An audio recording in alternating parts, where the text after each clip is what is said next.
Hello and welcome back to RaceRoom, where today we've got some Formula 4 action from Imola. We've just finished qualifying, where I've managed to put it 7th on the grid with a time of 1:52.0, but I do feel that I had a much better time in me. I just couldn't consistently put those sectors together, and as a result, I think I'm around about a second off where I could have been. The chicane that makes up turns 12 and 13 has caused me particular problems. I've invalidated a couple of laps there already, so I'm hoping that when the race starts we can find a bit more consistency, string a few good laps together and compete with the front runners. Let's get over to the grid and see how we get on. We've got a really strong SCB community presence in this race. That's JD Finney just to the right of me in the orange car. Julian Garcia directly ahead of him, and we're away. We've got a great start as the lights go green. It looked like Julian struggled a bit to get off the line. We've got Finney right alongside me by the looks of it, but I think I might have made a position or two. Yeah, we're up to 5th, although I am on the inside line for this first section. It's going to be really tight. Finney's just crept ahead of me. Now I've got Julian alongside me. He's got the inside now, so I can't really do too much about that. We need to give each other space. It's a really tight opening section at Imola. And yeah, despite getting a really good drive off the start, we just didn't have the positioning going into that first section to make the most of it. And we're actually back to 7th now where we started. So we crept past both Finney and Garcia on the drive off the line, but couldn't maintain the position into turn 1. It'll be interesting to see if I can stick with these two guys now. Julian's definitely the faster of the two. His qualifying time, I think, was nearly 2 seconds quicker than mine, whereas Finney was about 2 or 3 tenths ahead. So I suspect we're going to see Julian pushing to get around that orange car as quickly as possible, because he's certainly got the pace to challenge for a podium here. But at the moment, I'm struggling to stick with them, I think. May close in a little bit here, but this is the section I struggle with, and yeah, once again I've run wide. I invalidated 2 qualifying laps making that exact mistake, and I've done it again in the first lap of the race. Oh, we've closed right in on them now through that tight little chicane, so if I can get on the gas early, I might be able to stick with Julian here and catch a bit of his draft. Julian in the blue car, Finney in the orange. It'll be interesting to see if Julian has a look up the inside. Yeah, he's thinking about it. Finney's going to leave him space. Julian takes a bit of the curb, but he's made that inside line his own, and that should be enough to get it done, and it is, and it leaves me some space to try and nip through as well, but I just haven't got the pace to get alongside Finney, so I'm just going to have to tuck back in behind instead and use a little bit more draft. Oh, that was great racing from those two. You're always guaranteed a fair battle with Garcia and Finney, and that was a perfect example then. But we've got to worry about Al Fagan now making a move, so I'm going to try and defend, but I've just hit the brakes way too early and let him go straight through. That was a big miscalculation on my part. Oh, and some hesitancy as well. I didn't know whether to make a move up the inside, and I got a really big whack from behind. We've still got Al Fagan on the outside. Oh, and he cuts my nose off this time into this chicane. That was close. Oh, and I've got it all wrong on exit. We're on the gravel. Oh, that was a terrible run of corners for me there. I've made some big and costly errors in judgment.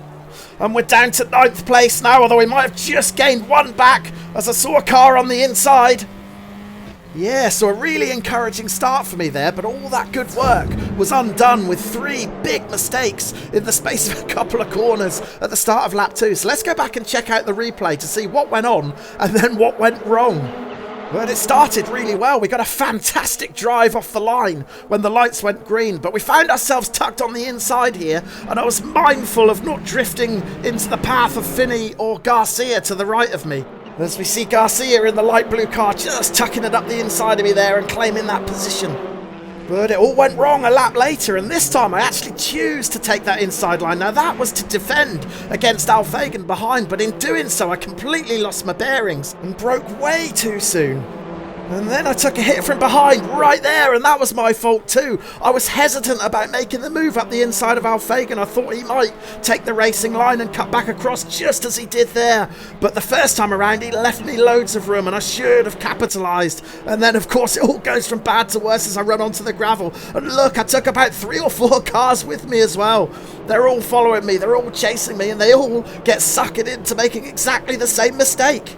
Now we're on board with the driver behind us and we're going to see the contact here, and look at the gap I had in front of me. I really should have been on the gas then. The poor guy that we're riding with probably thought I was brake checking him, but it was just pure hesitancy.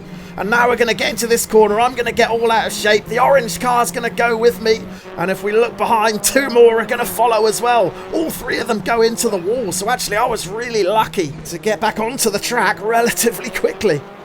Now you'll see another spun car there on the infield, and that was actually the driver who was in 4th place. So let's go back and see what happened to him. And it started with a similar mistake, again running wide on that exit. It's so easy to do. He hits the wall too, manages to rejoin, but I suspect, as you see the carnage behind with the 4 of us going off, I suspect he's got dirty tyres. He gets a bit greedy on the gas and loses the rear.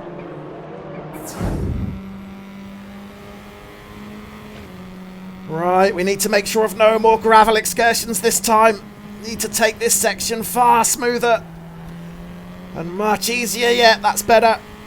Unfortunately, we are 2 seconds behind this pack in front now, but it looks like they're pretty close together.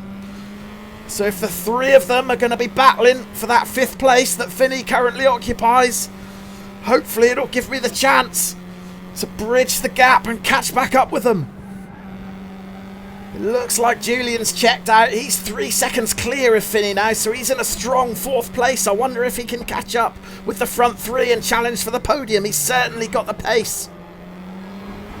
Oh, and once again, I get out of shape on that turn. We've hit the wall, picked up a little bit of damage. Oh, I thought I'd made every mistake I could make on that turn, and then suddenly I find another way to mess it up. So frustrating. We were just starting to catch up with that front 3 again, and now I've given them another second. Look, Al Fagan's 3 seconds clear now. Yeah, normally my mistakes at this turn involve carrying a bit too much corner entry speed and running it out onto the paint, but this time I think it was a combination of just trying to give it a little bit too much gas too early and also taking a bit too much of the curb. It sent the rear out and took me off into the wall. Right, need to learn from our mistakes this time. Let's try and get this one right. There we go, much better. Why couldn't I have done that a lap ago? Al Fagan in 7th is now 4 seconds clear, and with half the race gone, I really can't see myself bridging that gap. But what about the gap behind me? Well, I've got a bit of breathing room at least. Mark Dwyer's in 9th. He's 8 seconds back. And behind him is Emery Anderson. Emery's another member of our SCB community, and he's really been improving on this track. So Emery is looking good for a top 10 finish as well. Meanwhile, Finney's still at the front of that group of 3 in front of me. And there's very little between them by the looks of it. The 3 of them separated by less than a second, so I guess you never know. If they do start taking chunks out of each other, I might still yet be able to catch up with them. That was my fastest lap yet, a 151.8, so if we can cancel out the careless mistakes and start finding a bit of consistency, you never know. Although we might not need to wait that long. The yellows are out and we've lost someone, and that looks like Al Fagan. It is. So Al Fagan has crashed out from that 3-way battle for 5th. Yeah, Al Fagan's at the back of this group of 3, and it looks like he's lost a bit of touch with the 2 guys in front of him. He's probably pushing that a little bit harder to try and bridge the gap back, takes a bit too much curb and gets out of shape. Unfortunately, it looks like Emery's just starting to lose touch with 10th position now. Emery's in 11th, and it's up to 3 seconds, that gap. And how about Julian further up the field? Well, Julian's still in 4th, and it looks like he's 3 seconds behind the guy in 3rd. So we've still got 6 minutes to go. Hopefully, Julian can still push for that podium position. Oh, and once again, I've run in a little bit hot in the car, wanted to spin. Oh, we almost had an exact carbon copy of the crash from a few laps ago. But it's the same result. We've been working hard to catch back up with Finney in 6th. And a costly error undoes all the good work. I'm really starting to hate that corner. away from my turn 12 woes, and Finney in 6 was working really hard to try and get back in front of Max Elka, and he finally gets his opportunity as Max Elka runs it wide into the penultimate turn. He gets 2 wheels on the grass. Finney gets 5th position, but unfortunately it was short-lived. At the start of the next lap, Max Elka gets a great drive out of that turn, pulls out of the draft. He's got the inside line and he tucks it back in front to retake that 5th position.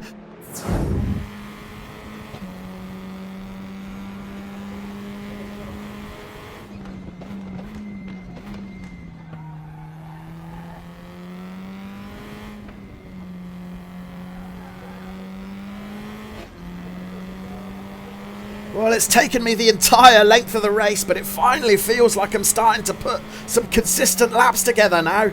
I don't think this one's going to be my fastest, because we're certainly not up at any of the sector splits, but it felt smooth. And I'm not sure whether this is going to be the last lap or whether we might just get one more in. But I need to set myself a target now of staying smooth and also trying to get a personal best lap now that we're feeling a bit more consistent. We've certainly started it well. It feels fast through there and it was quite steady. You can just see Finney and Max Elka in the distance, but they're 4 seconds clear now. Although the yellow is out, so has one of them come to grief around here? No, it's not. It's a back marker who's spun out. So the battle is still on for 5th place. Max Elka's got it at the moment, but Finney is right on his tail by the looks of things. Yeah, we can get a better view of them there, and they are really close. So Finney is going to be applying all kinds of pressure, particularly if this is the last lap. Is Finney going to be able to make a move and claim that 5th position back? But the immediate priority for me is trying to get this turn 12 right. We've got a green first sector, so we're on for a good lap. Oh, took a bit too much curb on the inside there, but we're okay. Took a bit too much more curb again on the inside, but we've got through it. Oh, it wasn't pretty, but we got the job done. Let's get this chicane right as well. We're still taking a lot of curb, but we got through there okay. And yeah, the second sector is green too, so we're on for a personal best lap here if we can just keep it tight and steady around these final few corners.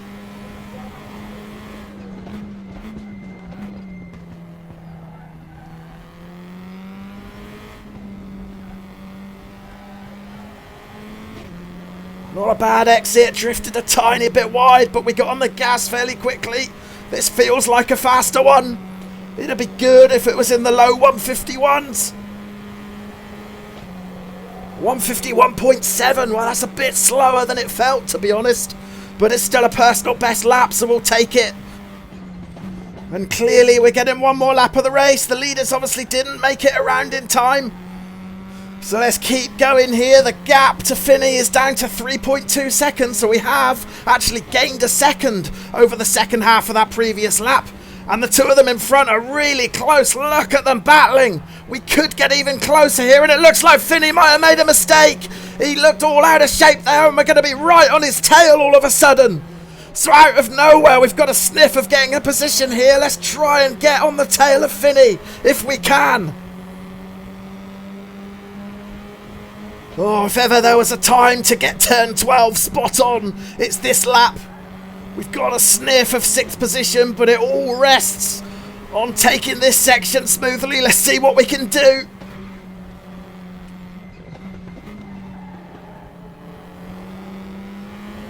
Yeah, we got through it okay. That was one of the better attempts.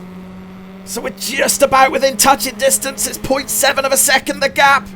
We might be able to close in here in the chicane if we can get a good exit. 0.6, 0.5, it's coming down. We saw Julian make a move up the inside of Finney into the penultimate turn on lap 1, but I don't think I'm quite close enough to be able to attempt the same move. So instead, it's all about corner exit speed. Now we've got to try and be as close as we can to take full advantage of the draft, and we might be able to get the position on the race to the line. Let's see what we can do. Get as close as we can. Now's the time to pull out and gas it. Have we got enough grunt to get alongside Finney? We have, but I don't think we had quite enough run. Oh, what a finish. So yeah, let's go back and take a look at the replay of what happened on that last lap, and it'll be interesting to see exactly what happened to Finney to cause him to lose all that time and for me to close the gap so dramatically quickly. But as you can see here, he's all over the back of Max Elka and he pulls out alongside. He's got a fantastic drive and they're side by side into that turn. Finney just clips the curb. It sends him a bit wide and then he clips the other curb, and I think that was enough to unsettle his car, and that's what cost him the time. And in an instant, I went from being 3 seconds behind Finney to half a second behind him. And the rest of the lap was all building up to these final 2 turns. I knew I wasn't going to get him on the inside there. So it was all about taking a wider line to try and cut off this final turn early. Get on the gas even earlier and get as much speed as we could for the final start-finish straight. And as we make the final charge to the line, I pull out alongside Finney. Have I got the grunt to get alongside him? Not quite. And I miss out by an astonishing 0.05 of a second. So after a dramatic conclusion to that race, what's it done for my stats? Well, it's given my rating another little boost. We've gained an extra 4 points from that 7th position, and we're up to 1,623 with a reputation of 93.1. Here's your race winner, Peanut, with an astonishingly quick lap time of 1:49 flat. That's really impressive. And as you can see in 3rd place, Julian Garcia, he did manage to get that podium finish. Congratulations to Julian.